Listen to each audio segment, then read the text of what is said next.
Hi everyone, this is John Byrne with Poets and Quants. Welcome to our weekly MBA Watch video chat, sponsored by mbaMission, the leading MBA admissions consulting firm. With us today, we have the founder and president. I will call him exceedingly honest and intensely passionate. He is, of course, Jeremy Shinewald. Welcome, Jeremy. Thanks so much for having me, John. It's great to see you again. I am exceedingly honest and passionate. I hope you see both of them today. I'll do my best. And we have a really cool candidate and with a great name, Mr. Big Fish in a Small Pond. Now, why is that? We'll get to that in a moment. But let me just tell you about the stunning stats this guy's putting up. 790 GMAT, 3.88 GPA. He's a poet, majored in political science. He went to a top 15 or top 20 undergraduate institution. He's 26 years of age. Why a big fish in a small pond? Well, he works for a middle market consulting firm. It's a boutique. He's been there for 4 years. And even though he says his undergraduate education and his employer is neither a feeder to his target schools, nor are they gold brands, he's hoping for the best. And in fact, he is aiming for a very big gold brand MBA. First choice school, Harvard Business. On the target list also, Stanford, Wharton, and MIT Sloan. 4 of the M7 schools out there. Jeremy, what's your take? Yeah, I mean, look, I appreciate the humility in this applicant. I think every applicant has a tendency when the field is so large and so opaque, especially in a year that's, this year is very likely to be the most competitive year ever. I think we have a tendency to see our weaknesses, to worry about brand of our colleges, of our firms. I get that concern, but I think there's just so much to this applicant that it completely overwhelms that concern. So this is the type of applicant that I like to call a turn of the dial applicant. And at every opportunity, this is an applicant who's just doing a little bit better. He's just kind of turning the dial a little bit more. So the average at a Harvard or Stanford, GPAs tend not to get you into school, but the average is about a 3.7, 3.75. He's a 3.88. The average GMAT is about a 730. He's a whopping 790. I mean, you don't see that score that often. 99th percentile is a 760. So he's still a 99th percentile. But I mean, those are, for schools that are hoping to buy a little bit of an average, boost their average. He's pretty far above already, exceedingly high averages. So rarely do I think the GMAT helps you, but I think, again, this is a turn of the dial where, I don't think the schools necessarily line up every consultant one by one and compare them, but relative to a pool, he's already statistically, a little bit ahead of things. I love that this individual, he's worried about his undergraduate institution. But if you look at our slide, he's the son of immigrant entrepreneurs whose parents had a family restaurant. This is an individual who has, I'm assuming, has made it himself in life, and that counts for a lot. Showing that kind of raw individual force to get where you're going and to continue to excel. So I think all that foundationally is really positive. I think if this individual, can prove that he is, doing exceedingly well at his firm as a standout among those applicants that might come out in his recommendations or the projects, just anecdotal stories about his or her project via his resume, or his essays.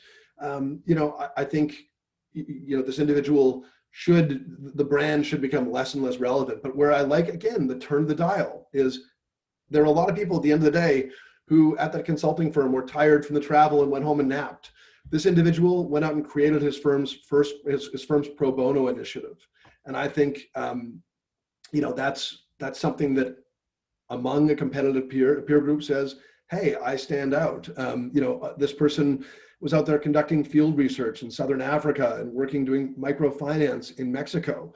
So this is an individual where he's turning the dial at work, and then in his extracurricular activities as well, he's just kind of saying, hey, again, a lot of consultants are tired at the end of the week, are napping. On the weekend, I'm out there, I'm doing things, I'm achieving things. One thing that I really like about this applicant is he's talking about, has a long-term vision to create his own lending enterprise, social enterprise based on personal experience and possibly on his extracurriculars. I think that a lot of people try to say in their application, you know what, I'm going to try and appeal to the admissions committee and say that I've got a good heart because I haven't done that much, outside of work. So I'll say that in the future I want to do this. And it comes out as empty or cloying because there's nothing to back it up. There's no evidence. So it just sounds like something that you're saying to impress someone. This individual has, again, has been on the ground in Africa, has worked for a microfinance institute in Mexico. And so he understands what it means to be, doing, creating a lending social enterprise. And so I think that the spirit of social entrepreneurship runs through this applicant. So, in summary, I don't want to talk your ear off, John. I'll try not to. It's atypical for me. I really think that there are a variety of places where this individual says, look, there are a lot of consultants, but I'm just kind of consistently turning the dial and doing a little bit more, a little bit better in all these areas. And I think that's the type of consultant that is has a very good chance of standing out and getting into to all these schools. I don't think there's a school where I'd say, hey, Mr. Big Fish in a Small Pond, don't bother applying. There's zero chance here. I think no one can count on getting into Harvard or Stanford, but Mr. Big Fish Small Pond should be applying there. And I think he's got a very good shot if he's applying to, these 4 schools of finding a home. I mean, I would be surprised if he went 0 for 4. Wow. Yeah, I would be too. I mean, the other thing is in the consulting bucket, he's going to be competing with people from McKinsey, Bain, BCG, Deloitte, but they're going to be analysts. And he's got accomplishments here that frankly are almost partner-like. He created a product offering in his firm that's net 2.7 million in annual sales.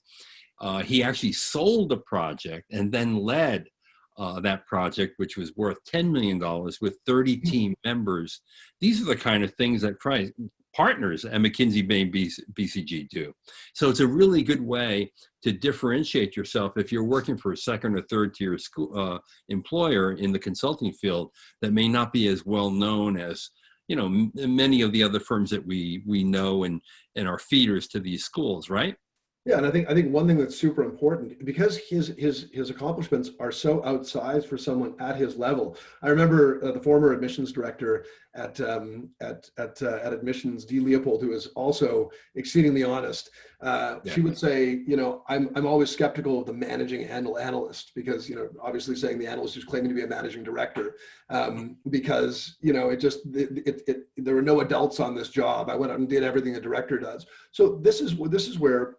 If these points are on this individual's resume, they need to be presented in a credible way. And this individual's recommendations are really going to be important. They're not going to be inherently skeptical of this, but they're going to want to see that it all adds up nicely. And so, this individual should be sure. If this individual is saying, hey, I managed 30 people, I sold $3 million, and this person's recommendations say, yeah, he's a good guy, he stands out from other consultants due to his analytical horsepower, we think highly of him.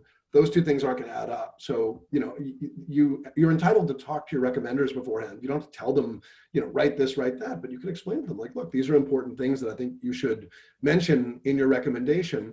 And this person has a few things there where he should be saying quantitatively, his recommender should be saying, quantitatively speaking, this individual has excelled relative to others, and here is the evidence. And that should really do it for him. It should really help him. Right. Now, there's an unusual extracurricular activity on his resume. He fought and won some amateur fights in ESPN televised boxing matches. Is that a plus, a negative? Fantastic. I mean, it's fantastic. I find it hard to watch boxing, but I think that's irrelevant. I think it's great because, I think people have a tendency to, to think that business school applications are all about business. And here's an individual who, he's got a variety of dimensions. He's a multidimensional applicant. He's excelling academically, professionally, he's doing firm development, sort of extracurricularly in the work environment. He's doing extracurricular work on the weekend, and he's got a variety of personal accomplishments. He's just sending a message that says, I can't shut it off. I am constantly pushing myself and achieving. And if you are an admissions officer, you want that person. You want the individual. You want to say, look, we know that this is habitual in this person, that this person is going to, we're going to graduate this person, and this person is going to be, we're not going to be able to, he's not going to be able to shut it down going forward, and he's going to bring, you know, great credit to our institution. So I think the boxing is a cherry on top, so to speak. It's not like they're going to say, wow, boxing, we got to let him in, but it just says, I can't stop. All right, I can see him in I can see him in a class at Harvard. What's that? I can see this guy in a class at Harvard. Yeah, I can too. I regret that these are all predictive. Like I'm very curious about it already, but I guess we have to see how things play out. Well, Mr. Big Fish, Small Pond, let us know, okay? You get a thumbs up from Jeremy, that's for sure. We'll change the series to MBA Watch, Let Us Know. That'll be the new title. So I want to know. I like that. All right, Jeremy, thank you so much. John. That was terrific. Anytime. This is John Byrne with Poets and Quants and our MBA Watch video chat, sponsored by MBA Mission.